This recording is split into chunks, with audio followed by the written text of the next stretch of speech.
questioning and challenging science is how science is done. Hello everyone, semi-retired Bob here. I talk about the carnivore diet, all things related to the carnivore diet, and miscellaneous odds and ends. Today we're going to talk about, it's basically just going to be a little rant. I think we live in a clown world right now. Before we get into that, if you're new to the channel, welcome. I'm glad you're here. Thanks for stopping by. What you're watching here is you're watching me walk. 17 and a half months ago, I couldn't do this. I could barely stand for 2 to 2.5 minutes without severe pain. Now I'm out here walking every day. I'm not walking very far today because I've already run the mower over all of my leaves again to grind those up some more. And I have dance class tonight.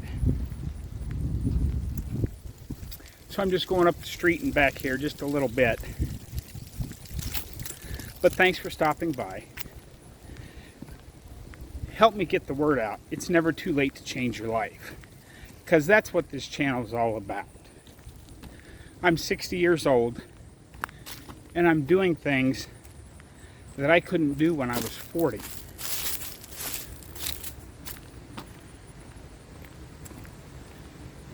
It's been a pretty amazing journey. So please hit the like. Go ahead and drop down the comments and say hi, Bob. And go ahead and subscribe if you haven't already. It helps me get the word out. It is never too late to change your life. For those of you returning to the channel, welcome back. I'm glad you're here as well. It means an awful lot to me that you spend just a few moments of your day with me. So let's talk about the rant that I'm going on today. There's a couple of things I want to talk about real quick. Shouldn't take me very long, but we'll see.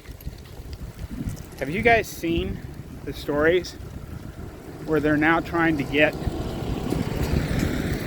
these experimental drugs? They used to be for just type 2 diabetics, and now they're marketing them as weight loss drugs.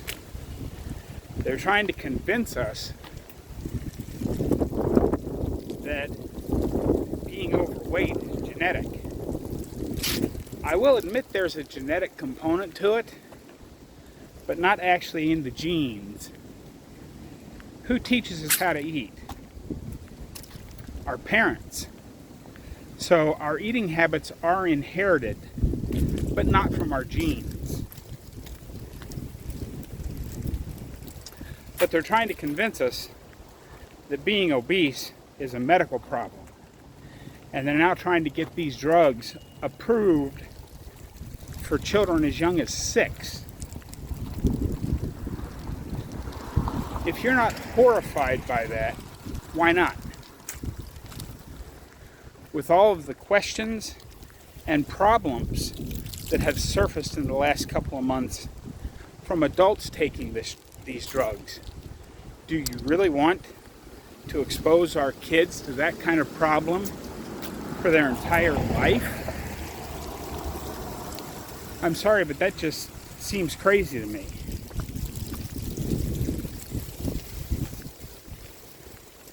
So that's one thing to be mad about today. And another one, I'm looking forward to Dr. Berry's video on this subject. Dr. Baker's talked about it a couple of times. And I called a friend of mine who's about my age, will remain nameless, but actually graduated from Harvard Medical School. And she said she is absolutely ashamed to say she graduated from Harvard now.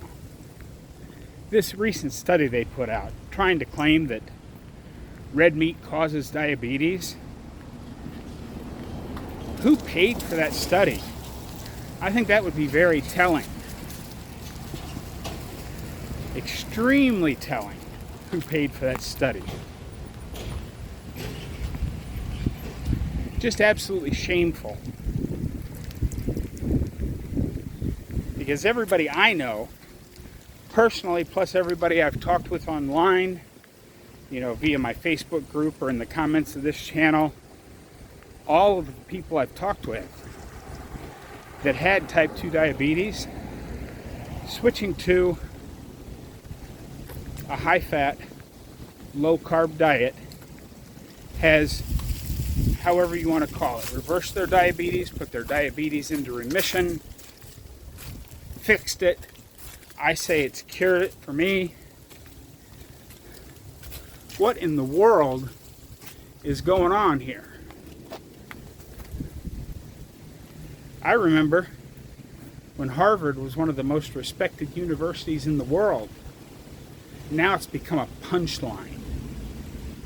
And kids are spending hundreds of thousands of dollars. Well, I should say their parents are spending hundreds of thousands of dollars to send them there. And they're not being educated, they're being indoctrinated. And that's the truly frightening part of this. If you go all the way back to when Ansel Keys, I'm going to walk down to the corner and back again. If you go all the way down, there was a guy walking behind me, so I wanted to get out of his way. But yeah, if you go all the way back to the Ansel Keys days, he paid off Harvard researchers to put out that study blaming fat instead of sugar. And a multi-trillion-dollar industry was born. You've got the food companies feeding us crap, making us sick, and then the pharmaceutical companies coming in and selling drugs to fix the problems that the bad food caused. Do we think perhaps maybe we could reverse this trend? Well, of course not, because the food companies are still doing it today, and the pharmaceutical companies are still doing it today. They're paying off places like Harvard to put out crap studies. The research is just awful. One of the things I heard Dr. Baker talking about in his video yesterday, some of the primary sources of meat in this study. Of course, pizza, but lasagna and sandwiches. If it had meat in it, it got thrown into the red meat category. And that's how they skew these studies. Well, it's got some meat on it, so obviously this person eats meat. We can count them in our study. You think perhaps it was all the pasta and the sauce and the bun and everything else that goes along with that lasagna and sandwich that might have actually been the cause of the diabetes? We all know the correct answer to that question. But apparently, most people don't. So don't be fooled by the terrible study that just came out recently. Don't let your friends come to you and say, see, you got to stop eating all this red meat. It's going to kill you. No. If a retired truck driver like me can see through the holes in this study, why can't the actual educated people of our mainstream media see through it? This is absolutely disgraceful. And like I said earlier in the video, it's quite clear to me that we are living in clown world now. I hope some of what I said today made sense. Stay the course, guys. Stay strong. Keep eating meat. Eat meat. Add the salt. Drink the water. That's all it takes to be healthy. You don't need all these pills and potions and things, although I would suggest the Cerule products because I've had really good results with those. Link in the description. Go read the science for yourself. But that's what I've got for you today, folks. Don't forget, get out there, be 1% better. Today, tomorrow, every day. Have a great day, folks. I'll see you in the next one.